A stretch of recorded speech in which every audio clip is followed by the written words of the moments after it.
Bonjour et bienvenue à cette capsule du cours Électricité-magnétisme portant sur les lois de Kirchhoff.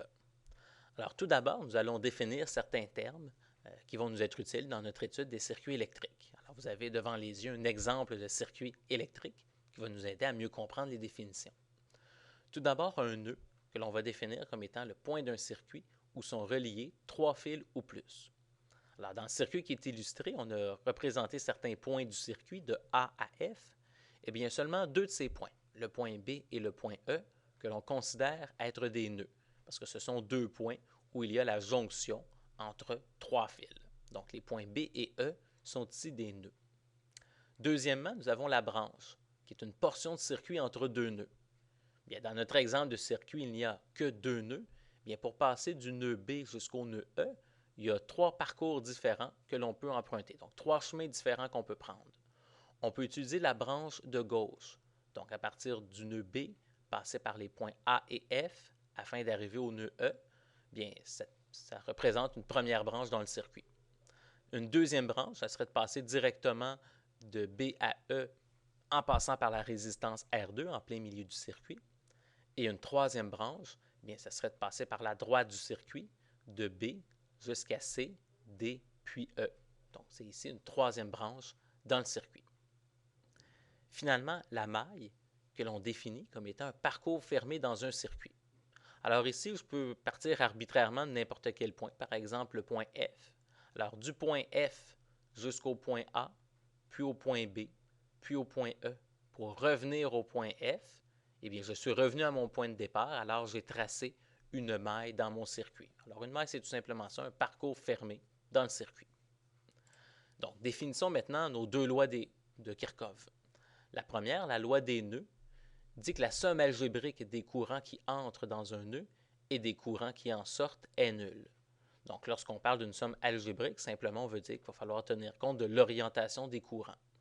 Bien, cette loi des nœuds est une conséquence du principe de conservation de la charge. Lorsqu'on a des courants dans un circuit, c'est-à-dire qu'il y a des charges électriques qui se déplacent, eh bien, une charge électrique qui rentre dans le nœud va devoir également en ressortir. Ce qui fait que la quantité de courant qui rentre dans le nœud et la quantité de courant qui en ressort doivent être égales. Alors ici, si on prend le nœud B, eh bien, on remarque que les courants I1 et I2 sont orientés en direction du nœud B, tandis que le courant I3 sort du nœud B. Eh bien, la loi des nœuds, appliquée au nœud B, nous donne que I1 plus I2 moins I3 est égal à 0.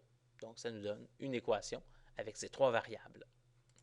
Maintenant, la loi des mailles nous dit que la somme algébrique des différences de potentiel le long d'une maille est nulle.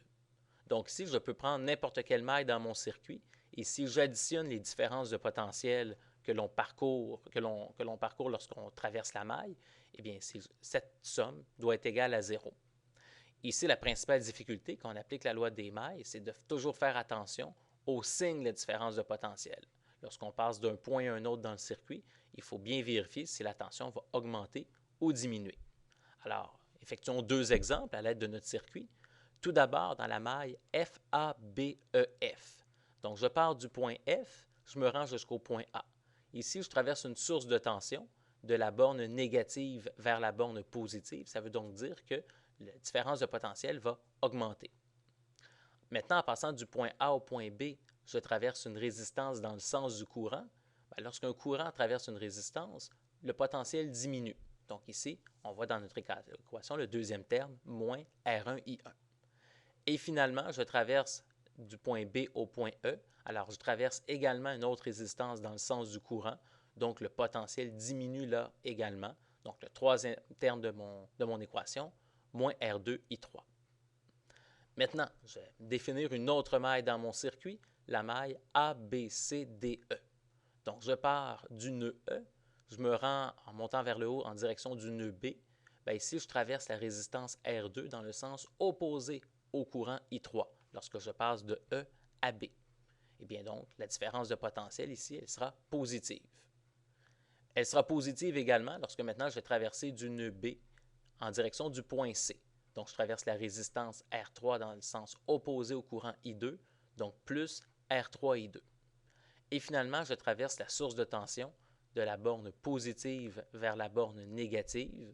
eh bien là, le potentiel sera négatif. Donc, le troisième terme ici de ma relation est négatif. Donc, j'ai obtenu deux équations à l'aide des différentes variables de mon circuit.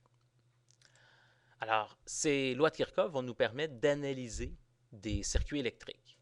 Alors, notre méthode de résolution, ça va être bien simple. Tout d'abord, dans chacune des branches du circuit, ça va être important d'attribuer un courant I.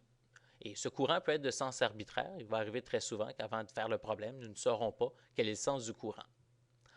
Ensuite, pour obtenir un système d'équations approprié, il va falloir tout d'abord appliquer la loi des nœuds à tous les nœuds du circuit, sauf un. Donc, si on a un circuit avec seulement deux nœuds, on va écrire une fois la loi des nœuds. Par la suite, bien, on va appliquer la loi des mailles sur différentes mailles afin d'avoir autant d'équations que l'on possède d'inconnus. Alors, nous reviendrons sur ces notions en classe, mais pour le moment, c'est à vous de jouer. Merci beaucoup de votre écoute.